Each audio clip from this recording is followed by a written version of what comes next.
Doctor ortho Ayurvedic oil और capsule, अब दर्द भी घुटने टेकेगा। विनेश एशियन गेम्स ट्रायल की पहली बाउट जीती। हरियाणा की ज्योति को 7-1 से हराया। 2 साल बाद मैट पर उतरी विनेश।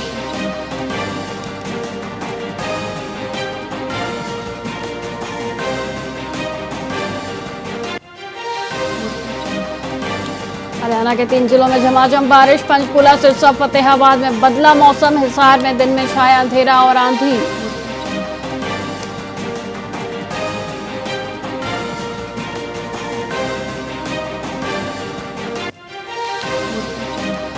एसटीटी के लिए दोबारा नहीं खुलेगा पोर्टल। 2 लाख अभ्यर्थियों का बड़ा इंतजार। बोर्ड चेयरमैन बोले प्रश्न पत्र हो चुके सील।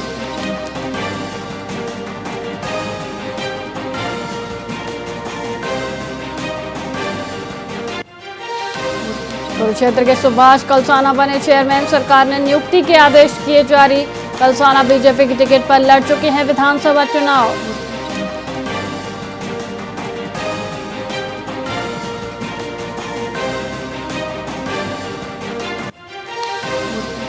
एक घंटा देरी से शुरू हुई सीयूईटी परीक्षा। टीसीएस की तकनीकी समस्या प्रभावित हुई परीक्षा। अभ्यर्थियों को परीक्षा के लिए करना पड़ा इंतजार।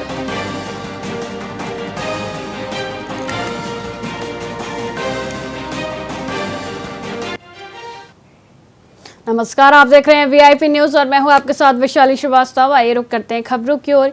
यमुनानगर में कांग्रेस नेता श्याम सुंदर बत्रा ने केंद्र सरकार पर महंगाई, विशेषकर पेट्रोल डीजल की बढ़ती कीमतों को लेकर तीखा हमला बोला। उन्होंने आरोप लगाया कि सरकार महंगाई पर नियंत्रण करने में पूरी तरह विफल रही है, जिससे आम जनता, किसान, मजदूर और छोटे व्यापारी सभी त्रस्त हैं। बत्रा ने कहा कि परिवहन लागत बढ़ने से रोजमर्रा की वस्तुओं के दाम आसमान छू रहे हैं, जिससे लोगों का घरेलू बजट बुरी तरह बिगड़ गया है। उन्होंने प्रधानमंत्री पर विदेशी दबाव में काम करने का आरोप लगाते हुए कहा कि उनकी नीतियों के कारण ही जनता महंगाई का बोझ ढो रही है। कांग्रेस ने सरकार से तत्काल राहत की मांग की है। हर चीज की महंगाई चरम पे है और ये आप पेट्रोल डीजल के रेट लगा लो, मैं कहूँ 8 रुपए के करीब बढ़ोतरी इन्होंने पिछले 15-20 दिन में की है, जबकि कच्चे तेल का रेट 100 के आसपास है, 100 से 2 रुपये नीचे, 4 रुपये ऊपर। और डॉक्टर मनमोहन सिंह जी जब प्रधानमंत्री थे, कांग्रेस की सरकार थी, 120 से 140 रुपये डॉलर तक उन्होंने तेल खरीदा और 70 रुपये पेट्रोल और 45 रुपये 50 रुपये तक डीजल लोगों को उपलब्ध करवाया। ये रिकॉर्ड की बातें हैं। ये बातें तो बड़ी बड़ी करते हैं और रिजल्ट मौके पे कुछ नहीं। और इन्हीं की गलती की वजह से ये जो हिंदुस्तान की जनता ये जो खामियाजा भुगत रही है, ये भारतीय जनता पार्टी की कुनीतियों की वजह से है। हर चीज। फरीदाबाद के सेक्टर 16 स्थित गुर्जर भवन में भाजपा ने पंडित दीनदयाल उपाध्याय प्रशिक्षण महाअभियान 2026 के तहत 2 दिवसीय जिला प्रशिक्षण वर्ग का आयोजन किया। इसमें मंत्री, विधायक, पूर्व मंत्री, जिला पदाधिकारी और बूथ स्तर के कार्यकर्ताओं ने भाग लिया। प्रशिक्षण में संगठन को मजबूत करने, बूथ स्तर पर प्रभावी कार्य करने और केंद्र और राज्य सरकार की जन कल्याणकारी योजनाओं को जन जन तक पहुँचाने पर बल दिया गया। कार्यकर्ताओं को जनता की समस्याओं को सुनने और सरकार की योजनाओं की जानकारी देने की जिम्मेदारी पर जोर दिया गया। संगठन में एकजुटता, अनुशासन, सहनशीलता और टीम भावना को मजबूत करने के साथ साथ पार्टी की नीतियों को जन जन तक पहुंचाने का आह्वान भी किया गया। देखो, हमारी पार्टी और हमारा संगठन समय समय पर ऐसे शिक्षण शिविर लगाता रहता है, जिससे जो हमारे कार्यकर्ता है, जो पार्टी के और वरिष्ठ नेता है, उनको कुछ सीखने को मिलता है। और इसी तरह के वर्ग पूरे हमारे प्रदेश में, पूरे देश में, सभी जिलों में और सभी हमारे जो जिलाध्यक्ष की अध्यक्षता में लगाए जा रहे हैं। और इससे एक पार्टी का अनुशासन के बारे में पता लगता है कि इसमें बड़े से बड़ा जो नेता है और छोटे से छोटा जो कार्यकर्ता है वो साथ बैठते हैं, रात को साथ सोते हैं और मिलकर जो उनको एक अनुभव जो आपस में शेयर करने का मौका मिलता है, ये इसी शिक्षण शिविर में मिलता है। नीलूखेड़ी के तड़ावड़ी आए विनाशकारी तूफान में भारी तबाही मचाई। शिव शक्ति सत्संग भवन का एक विशाल शेड जो टीन की चादरों से बना था तेज हवा में उड़ गया। यह शेड कई घरों की छतों को पार करते हुए एक गली में जा गिरा, जिससे अफरा तफरी मच गई। गनीमत रही कि किसी को चोट नहीं आई, लेकिन कई मकानों को नुकसान पहुंचा। बिजली के 2 खंभे क्षतिग्रस्त हुए, एक ट्रांसफार्मर टूटा और कई बिजली की तारें टूट गईं। 2 घरों के डिश एंटेना और एक घर का मुख्य दरवाजा भी क्षतिग्रस्त हुआ। वाहनों को भी नुकसान पहुंचा।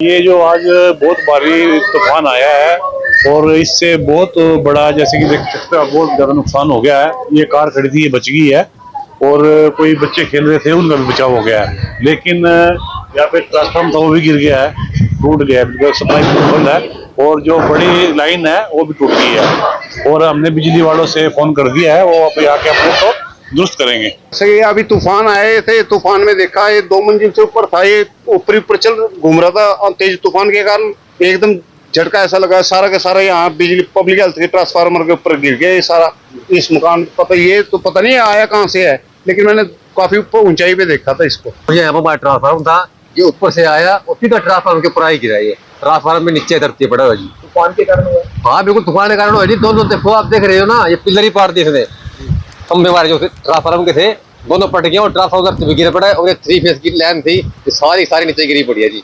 और बिजली टूटी हुई है और बिजली वालों को मैंने फोन भी कर दिया। आया कहाँ से, किनका तकलीफ? ये ऊपर से आया जी। ये जो आज पानीपत की एक फैक्ट्री में एक दुखद हादसा हुआ, जहां मशीन ऑपरेटर गौरव की करंट लगने से मौत हो गई। घटना का सीसीटीवी फुटेज सामने आया है, जिसमें गौरव को मशीन साफ करते समय अचानक करंट की चपेट में आते देखा जा सकता है। कुछ ही सेकंड में उसकी जान चली गई। उसके साथ ही कर्मचारियों ने आनन फानन में उसे मशीन से अलग करने का प्रयास किया, लेकिन तब तक बहुत देर हो चुकी थी। मृतक गौरव के परिजनों ने फैक्ट्री प्रबंधन पर घोर लापरवाही का आरोप लगाया है। उनका कहना है कि घटना के बाद प्रबंधन ने सच्चाई छिपाई और पहले हार्ट अटैक की झूठी खबर दी। मामला ये है जी, मेरे पास सुबह फ़ोन आया था, मेरी बहन ब्याह रखी है काबड़ी, तो उसके जिठानी का लड़का एक्सपायर हो गया। उसके चाचा का फ़ोन आया, भाई ऐसे ऐसे करके बात हो गई है, गौरव एक्सपायर हो गया, फैक्ट्री में करंट लग गया उसके। तो हम सुबह ही पहुँचे जी वहाँ पर, तो जाके पता लगा भाई उसको हॉस्पिटल में ले गए, सिविल हॉस्पिटल में। भाई सिविल हॉस्पिटल में वो ख़त्म हो चुका है। तो सुबह आए होंगे यहाँ पे, कहने लगे भाई थाने में दरखास्त दो। तो सुबह थाने में गए होंगे, सुबह के थाने में खड़े हैं, लेकिन थाने में इनकी कोई कार्रवाई नहीं हुई।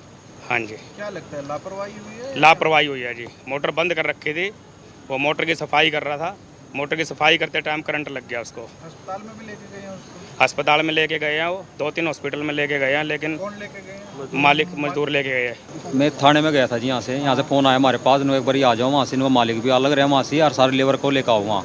ठीक है, मैं उसका मामा हूँ जी, गौरव का जी। ठीक है, हम भी पहुँचे वहाँ से जी, गए तो वहाँ से देखा मानना है तो पुलिस वाले उस टाइम को माफरासी का बात कर रहे थे जी। फिर मैंने कहा, वो पुलिस वाला पूछा मारता है, उन्होंने भाई क्या लगता हो आप उसके? मैं कहा जी मैं मामा लगता हूँ उसका जी, मैं मारा भांजा जी हो।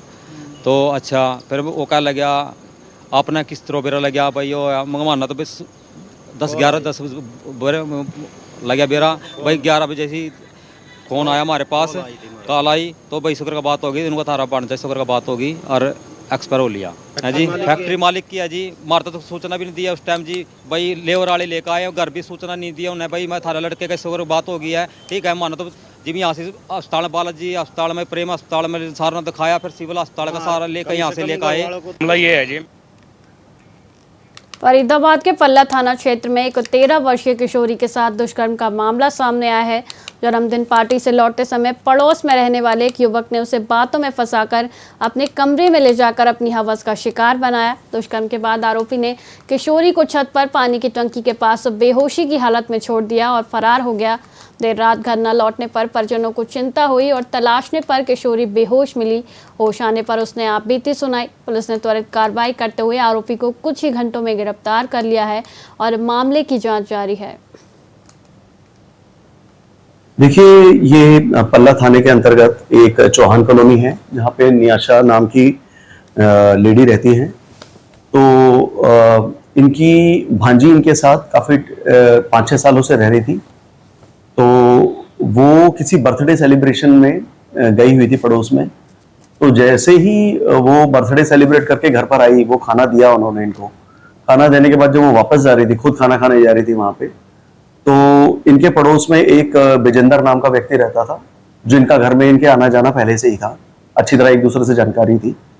तो उस लड़के की इस पे छोटी सी बच्ची है 13 साल की है जो विक्टिम है, उस पे इसकी नीयत खराब हुई है और इसको चुपचाप बहलाकर वो अपने घर ले गया। घर जो कैमरे में सीसीटीवी फुटेज में इसकी रिकॉर्डिंग आई है, तो ये अपने छत पर ले गया उसको और पानी की टंकी के पास जब वो लड़की रिकवर हुई, जब वो इन्होंने देखा, कुदैया ने देखा इसमें, तो वहाँ जाके ये बेहोश हालत में मिली थी। तो एसएचओ साहब ने श्रीमान सीपी साहब माननीय सत्येंद्र गुप्ता जी के दिशा निर्देश में इसमें मुकदमा दर्ज किया गया है। प्रोएक्टिवली हमने इसको कल ही राउंड अप कर लिया था और इस लड़के आज दिनांक 29/5/26 को इसको गिरफ्तार कर लिया गया इस लड़के को। देखिए, यमुनानगर में भीषण गर्मी से जूझ रहे निवासियों को आखिरकार राहत मिल गई है। तेज आंधी और तूफान के बाद हुई जोरदार बारिश ने मौसम का मिजाज पूरी तरह बदल दिया। मूसलाधार बारिश के चलते तापमान में गिरावट दर्ज की गई, जिससे लोगों के चेहरे पर खुशी की लहर दौड़ गई।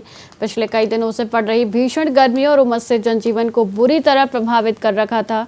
बाजारों, पार्कों और सार्वजनिक स्थानों पर लोगों ने बारिश का आनंद लिया। मौसम विभाग की चेतावनी सटीक साबित हुई, जिससे आगामी दिनों में और राहत की उम्मीद है। तो बहुत बढ़िया है जी, गर्मी बहुत थी, क्या बहुत अच्छा मौसम हो गया। लगभग 20-25 मिनट हो गई, बहुत फर्क है जी। मेरी पहले बहुत गर्मी थी, आज गर्मी से कुछ बहुत राहत मिली है। अब वही कम से कम आधा घंटा हो गया। अब गर्मी से बहुत राहत मिली है, तो बहुत बढ़िया। फिलहाल खबरों में इतना ही। देखते रहिए वीआईपी न्यूज़। नमस्कार।